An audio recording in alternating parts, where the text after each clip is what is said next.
morning, everyone. Hope you're well. I'm Ria Hebdon, and I'm going to be chairing this discussion on social impact and continuing drama.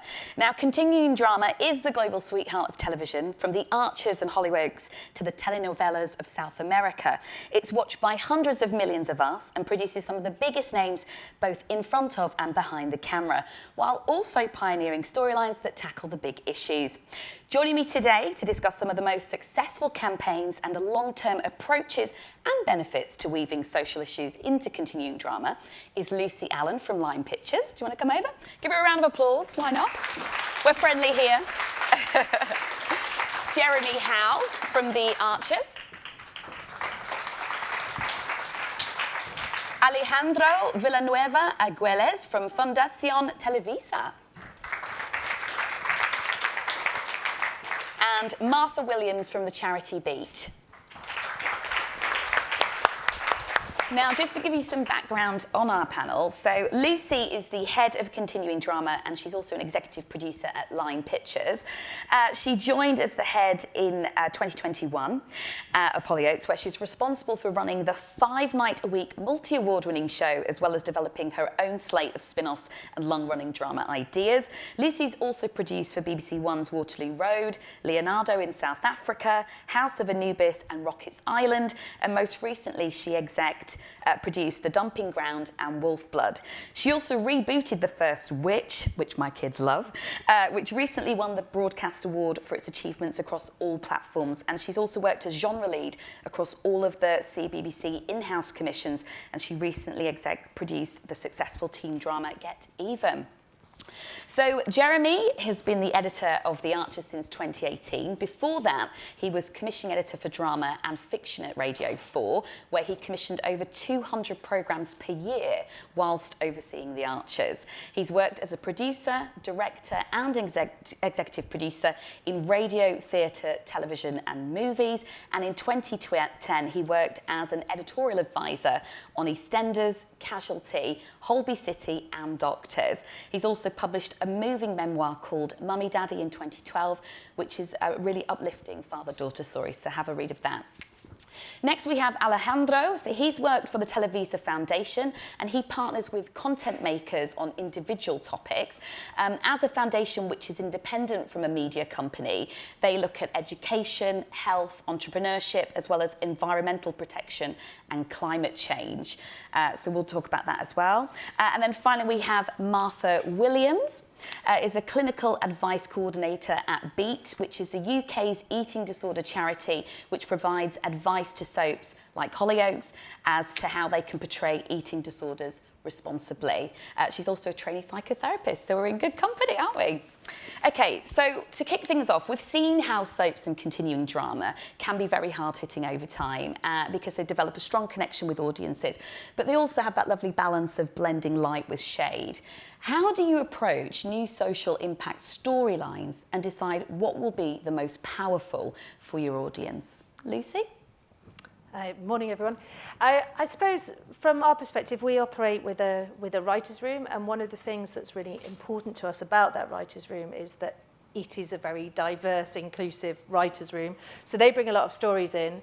The other thing is that I suppose Hollyoaks, in terms of the long runners, is probably unique in terms of the level of interaction it has from its fans across multi-platforms. So a lot of the time, we're seeing what's going on in other people's worlds across the way that they're behaving on social media as well. So broadly, those will be stories coming in and being pitched. I mean, fundamentally, like everyone will say on every long runner, it's about character first. So who are our characters? What would they do next in the world as it is today? And therefore, kind of how can we make sure that we're taking them forward in the right kind of stories? Okay, and Jeremy, what about you? I mean, I think Lucy's right. Everything's driven by character. I think you've got to get the character. I'm quite wary of issues. It's not to say we don't put issues into a show like The Archers, but it's got to be driven by character. So, for example, one of the stories that we were interested in exploring was historic child sex abuse, which is quite a difficult story for, it goes out in the afternoon, The Archers. It's not an obvious fit. But I mean, my view is you can do anything, but you need to tailor it to The Archers. And the key to that was finding, is there a character that we could run it through?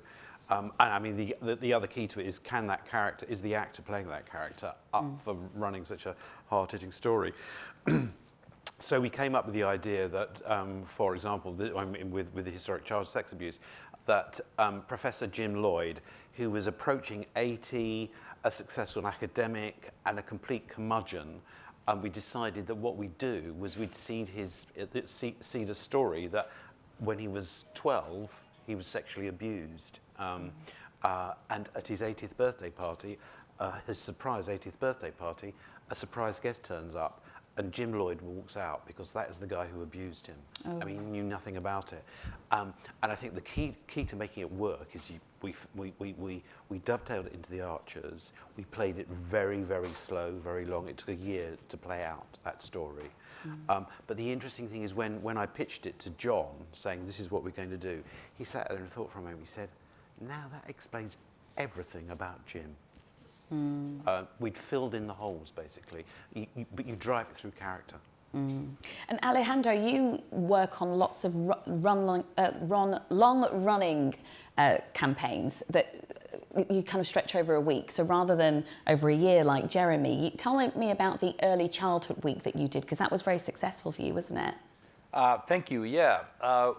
One of the approaches that we're having now, the Televisa company has been working with soap operas or telenovelas that have social impact since the late 70s and 80s. And it was the home that gave birth to what is called the Sabido method. We were just talking about it, which has become very, very popular and inspired, among others, Shuga.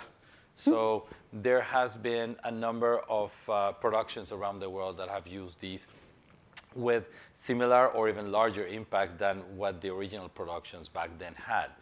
But what we're experimenting with now is, what if you have a show like a soap opera or a scripted show that runs in the afternoon, but then in your morning entertainment shows, you can talk about what the audience was watching the previous afternoon and have an expert there and talk about the topic. And you can have a Facebook Live or an Instagram Live during the show, so that on the breaks, people can go there and can continue the emotional side that you see in the scripted show with a more rational approach to understanding the issue that is being discussed, or what's happening in your soap opera, your telenovela, and also connecting with PSAs or ad campaigns along the duration of that. So we did that during the early childhood week, trying to encourage parents to better understand, or to help them understand the relevance of these early years, and how can they use everyday situations, everyday moments, without having to do anything outside of their already ultra busy schedule to make it to make some meaningful moments. So we used a combination of shows, which proved to be quite powerful. And we're now going to try a similar approach, but over the whole summer, in a collaboration to encourage families to play, which is particularly, it's always relevant, but it's now particularly relevant after everything that happened over the pandemic and the school closings and everybody on lockdown. So we're trying now this much broader combination of media interventions, doing it simultaneously. I mean, it's really quite extraordinary. You've reached over 20 million individuals within Mexico with this campaign. The last one, yes, because we use some of the prime shows. So we work with the writers from the very beginning with a certain topic and with experts, like probably you guys are doing, so that the writers, they can create, but based on the right approach, technically speaking and scientifically speaking, but then putting all the drama and entertainment ingredients to make it really attractive and successful for the audience. So using these top shows, the afternoon shows combined with the morning shows, has proven to be a very powerful mix. It's very effective. Now, Martha, you work for the charity Beat.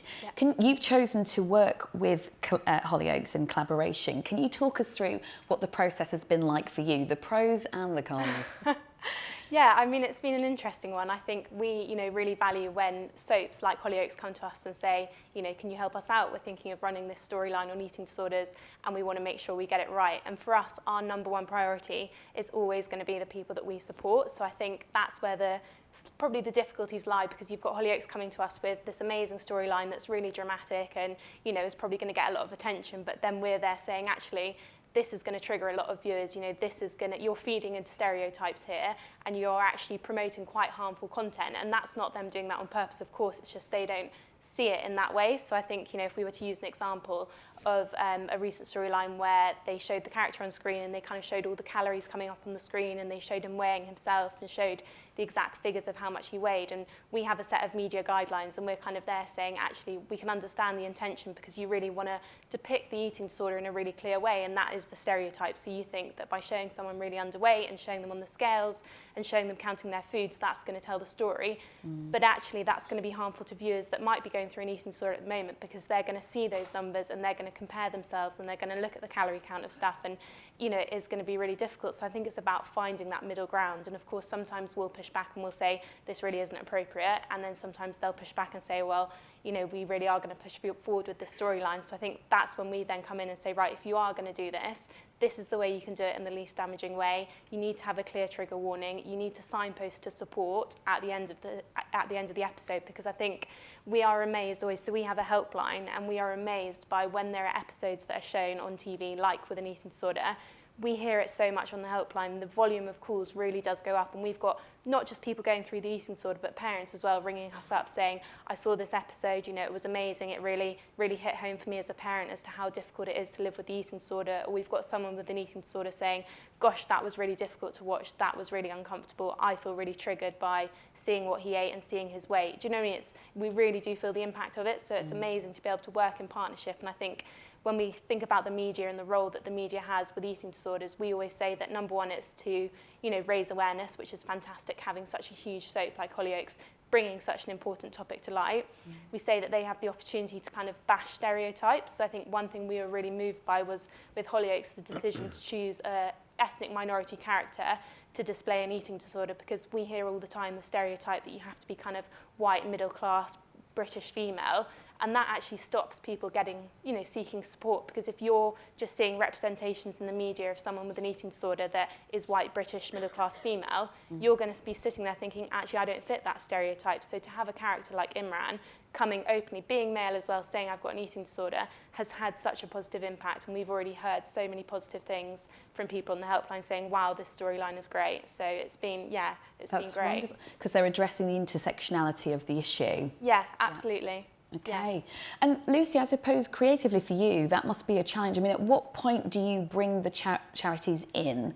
When do the discussions start? Is it in the early development stage of storyboarding? How does it work? So generally, it will be right at the start. So if we've come out of a conference, and generally it would be a mid or a long-term conference, when someone's come in and pitched. So Imran is a character with a history of anger issues, but also being inarticulate emotionally with dealing with trauma. And so it felt very natural to his character to utilise that as an example, that this was a possible avenue for him to go down. When the story was pitched, we would then talk to charities very early in the process. I say we in the royalist sense. This is the first time Martha and I have met. Yeah. But we have a full-time research team within the show. And one of the things we have to do is to look at, can we play the story? Because actually the truth of it is, we have to find the balance, because in truth, if we can't show some of the harsher sides of some of those conditions or the impact of them because it's too triggering or it's too problematic from a compliance perspective, then actually sometimes we have to make the decision about, is this a story we can tell? Because the truth of it is, without some of that content, it also lacks authenticity. And we were just talking earlier about the fact that, we've got an episode coming up in that story that is going to be co-written by a stand-up comedian who is an anorexia survivor. And that's really important for us as well, is talking to the charities, but also working out where we can access people with their lived experience. And quite often charities are very, very good as well at this, at introducing you to people who in the right environment feel comfortable enough to share their stories, so that we can make sure, exactly to your point, that we aren't creating the stereotypes that we all know about and hear about all the time, that we're finding the nuance and the nuances that are particular to that character. And again, in reference to Imran, we also work with cultural advisors on the show. We have cultural representation within our writing teams, and I know there's sometimes pushback against cultural advisors, but on a show where we're making 260 episodes a year, we can't have every episode will not always be guaranteed to be written by someone who is culturally appropriate necessarily for that episode. So by working with the cultural advisors as well, they'll ensure that if there is something in that eating disorder storyline, for example, that feels like it is very white British middle class, they'd be the person that might flag, I'm not sure this is right. We'd then take it back and have a conversation with Beat again to just sort of ascertain from their point of view. So there's a lot of people involved, but I would say from our perspective, the key thing is to talk to charity very, very early on to establish if it is something we could or should be doing. I mean, for example, I don't know, if for some reason they turn around and said that character, this situation is highly improbable to ever arise with that character, then we need to go back and think, well, why did we think it was? Can we have another conversation? Or actually, do you know what? Is this not the right story to play? So really early on, and then keep working with them. And hopefully over a period of time as well, you build up a level of trust with charities. So it's not the first time we've worked with Beat. So that they come to trust you as well and say, you know, all right, we get why you want to do that. Can we just ask that respectfully we try and look at this, or we try and manage that? And I think we are very mindful again of how young and impacted our audience is able to be by the content we're making. So we would always take that advice and take it very seriously, but just see how we can ensure that we're showing the realities as well, rather than, because there's a danger that you can go too far the other way and end up with something that almost doesn't seem that bad. And so it's the balance of those. Yeah, and congratulations, by the way, because you just won 2 soap awards last weekend, didn't you? For what storyline was that? Thank you. So so we won. The big one for us was we won Best Storyline, and we won Best Storyline for Misbah Doesn't Consent, which was a historical rape story. And actually, that was another one. The really challenging thing about that, and we were really grateful to Channel 4 for their support on this, because the truth of it is, you know, historical rape barely ever gets to court, and even less often will get convictions.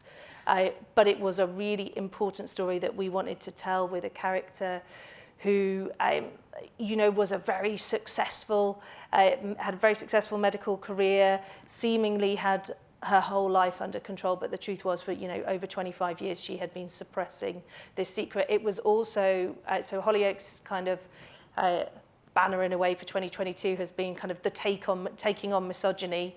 And we started that storyline with the arrival of the new surgeon in town. And he was her rapist from that time, all that time ago, and he'd been a postgrad when she was an undergraduate at university, and that's when it had happened. She'd had a child that she'd put into care. And we worked hugely with several different charities as well, actually, across that storyline. And again, with a lot of cultural advisors. The Maliks are a Muslim family, and she had given up, there was a child born as a consequence of rape, and she had given that child up to her sister, and her sister had raised it. And that was quite a complicated one to pick through in terms of how we worked through that from a cultural perspective, as well as kind of the traumatic and emotional realities of that incident that had happened to her. But again, I suppose, and anyone working on long runners will know this, is the joy of our shows are, they're not 6 hours and you're done. So everybody knows and understands those characters, and you can work in nuance and detail in a way, if you're making 260 episodes a year, that's a lot more nuance and detail than 6 1 hours. But yeah, that's been a really big one for us. And actually that, as an example of how we decide what stories we tell. So that storyline originally was going to be a 6-month-long storyline. And when the episode went out, in which she on many levels realized and acknowledged what had happened to her that night, the reaction from the audience base was so huge that the decision was made to actually not end the storyline at that point and to play her fight and ultimately lose justice, but actually also about the kind of the realities of what other forms, I suppose, of justice. If you can't get your justice in a courtroom, what can you get? And ultimately, there's an end point to the story which sees somebody else coming forward and prosecuting someone who has committed an act against them, who wouldn't have spoken up had the Misbah situation not been public knowledge. So again, the audience reaction to that really pushed us to tell the story for a much longer time. Wonderful, thank you. Jeremy, you've made some really powerful social impact storylines. And you've also changed the law, I hear. Can you tell us a little bit more about that? Yeah, I mean, I sort of changed the law. So it was about coercive behaviour. And I think the interesting thing about, it was Helen Archer was in a relationship with Rob, who appeared to be quite nice but wasn't at all nice. And I think the interesting thing about the way the Archers does it is we played it out over 2 years. I mean, I think one of the extraordinary things about the Archers is every episode is set on the day that it goes out, and everything is in real time.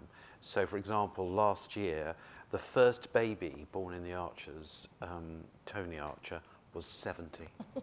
And he's lived his whole life. So everything plays out. And we like to play things out pretty slowly. So I sent an email to the Great and the Good and the BBC saying, could you please listen to Thursday's episode, because we're going to pay off a storyline which we started 14 years ago. And it was brilliant. Basically, I mean, Rory Donovan's mother died of cancer when he was 4, and on his 18th birthday, he receives a CD of her telling him what a great guy he's going to grow up to be, etc., etc., etc. So this story was played out over 2 years, was grueling in the extreme. In the end, Helen stabs Rob and is basically put in prison, but she wins. She's remanded in custody with no bail, and she wins the case eventually. And it's interesting the number of times it's been cited as a law change. And we had a very interesting session in the House of Commons. Every week they have a session in the House of Commons, which is just talk about whatever you like, and an MP proposes it. And Jess Phillips wanted to talk about Helen and Rob. And usually, I mean, so one of the MPs told me, usually 6 people and a dog turn up to this meeting. It was a room about this size, absolutely rammed full of people, completely complaining that Michael Gove, who was Justice Secretary or something at the time, wasn't there. Why isn't he here, etc., etc. But the most interesting thing about it was there were a lot of law lords there standing up and talking about the law, etc., etc., etc. But actually what they were doing was critiquing the Archers, which I found quite amusing. But yes, it was a story that had a massive impact. But okay, we changed the law. But I mean, the most moving thing that's happened to me is we ran a story about modern slavery. And I received an email from a woman, never heard of her before, and she said, "Thank you so much for telling that story. My brother was enslaved for 12 years, and he's now free, and it's made my mother understand exactly what he went through." All it takes is one email, really. And shortly after that, I got the best piece of post I'd ever received in my life, which is the charity which helped us, which is Hope for Justice. I mean, they were so involved in the storyline, and I completely agree with what Samantha was saying. Follow the research. Follow the research. I had a view of where the modern slavery story was going to go in that direction, but the research was telling me, no, you take it in that direction. And it was a much, much stronger story for going in that direction. And anyway, it was during lockdown, and I came into the office. I mean, I've been into the office about once in every 3 months because of lockdown. And there was a parcel for me, and it was a framed heart padlock, which was open. And the charity had sent it to me and said that for every person we free from modern slavery, we stick one of these heart padlocked open on the wall, but we thought you deserved this one. Oh, fantastic. Just wonderful. That's wonderful. Alejandro, can you tell us, how do content makers balance social impact messages and demands with the writing and entertainment? Because that's a challenge, isn't it? Sure. I was at an education conference last week, and one of the key messages out of that meeting was that media, in all of its forms, is probably the most underutilized asset today to have a strong social impact. For every £1, dollar, euro, peso that for every 1,000 that foundations, companies, donors put into social change, probably so less than 1%, 0.1%, goes to producing mass media content for social change. And we all know how influential content is in how we dress, in what we talk over dinner, in how we behave ourselves, in what we think is right and wrong within our society, yet we're not using it. And to address your question, I think one of the main challenges is that many times programmers, producers, content developments believe that having intentional social impact through a piece of content is not going to be entertaining, is not going to be sex, drugs, violent killing, or funny jokes that may not be politically correct, but everybody laughs with those. So they kind of prefer to stay away from that social impact. So what we have learned, and probably in the same lines that my colleagues here have already said, is that we identify an issue and we bring it from the very beginning to the writers. And we make sure that the writers that are going to be involved with this are passionate about what they're going to be writing. So it's not just, okay, so I write about something but that I don't really believe in. I think you need to have writers that are passionate, that are committed, that do think it's important to do this kind of work, to be able to influence millions of people and really have a little grain of sand, a little grain of salt in these lives of the people that are going to be watching. So when you have committed writers, then there is this balance that have already been discussed on, yeah, this is not a documentary. I don't want to be preaching to people. Characters cannot be the perfect human being that makes all the right decisions, because no one is like that. And you want your audience to identify to a regular person that is always pulled to do the right or do the wrong. Should I eat one more cookie? Should I eat one more carrot? We're all the time pushed to do these kind of things. And those transitional characters are the ones that the audience gets connected with, that are being pulled in different directions like we all are. So we work with the writers and with our advisors in order to find the right mix. And we also tell our advisors to be sensitive, that there is going to be drama and people may die during the episode, or some people may be doing some bad things. But it's not that we're trying to tell people to do bad things, but that we do want to highlight the consequences when you do these or the consequences when you do that. So I would say, just to summarize, when you have a committed group of writers and producers, and you have advisors that are sensitive, that this is not about preaching or showing the perfect world, but actually showing the real world and how you can model behavior in a way that along the story leans into one side, but not upfront, then I think you can have a very powerful mix. And I really, really hope, and I know here I'm preaching to the choir, but I really hope that we can all push for much, much, much more content that is intentionally developed for social impact, especially on the scripted side, because there's tons of experience on the non-scripted and documentary, but I think on the scripted, we just have so much more to do, and the gaming, so much more to do. So thank you very much. Thank you. And Martha, for organisations and charities in the audience today, I mean, what are your kind of top tips in how to prepare them for potential collaboration with a production company? I I think you made a really good point earlier, is actually speak to people that have got lived experience of what you're trying to portray. So when Hollyoaks first came to us with the storyline, we got a group of people together who had lived experience of an eating disorder, and we said, right, tell these people your story, tell them how it is, make them understand what it was like for you going through the eating disorder. And I think that is so key. And I think at Beat, you know, we're a charity that works with eating disorders, so naturally a lot of our staff members have got lived experience as well. So we've got a team of people working on the scripts that have got lived experience as well. And I think it's about having that lived experience representative and that voice throughout, because I think that is so important, because they're the ones at the end of the day that really know what it's like. So I think, yeah, talk to the people that have been through exactly what you're trying to get across. And I think that's always really, really helpful. And we also have a set of media guidelines which kind of says the do's and the don'ts. And we always send that out to people. And sometimes we get a bit of a brash response of saying, well, what can we do then? Because it's kind of all these don't do this, don't do that. And people come back to us, well, what do you expect us to do? And we say, look, these are the guidelines, and, you know, take what you need from them. And if you are going to do something, let us help you do it in the most responsible and appropriate way. So yeah, lived experience I think is key. Okay, and then I guess for Jeremy and Lucy, how do you decide on what the next big social impact storyline is going to be? I mean, are you tapping into the research findings, or are you following the news stories and what everyone's talking about online? Like, how do you determine what's the next big social issue that you're going to tackle?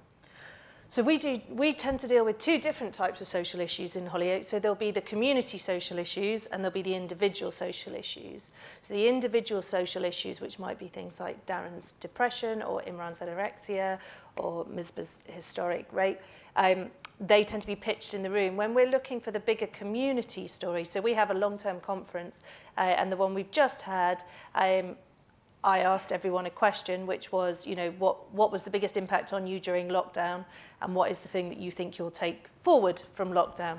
Everyone obviously said work-life balance, and then that went out the window.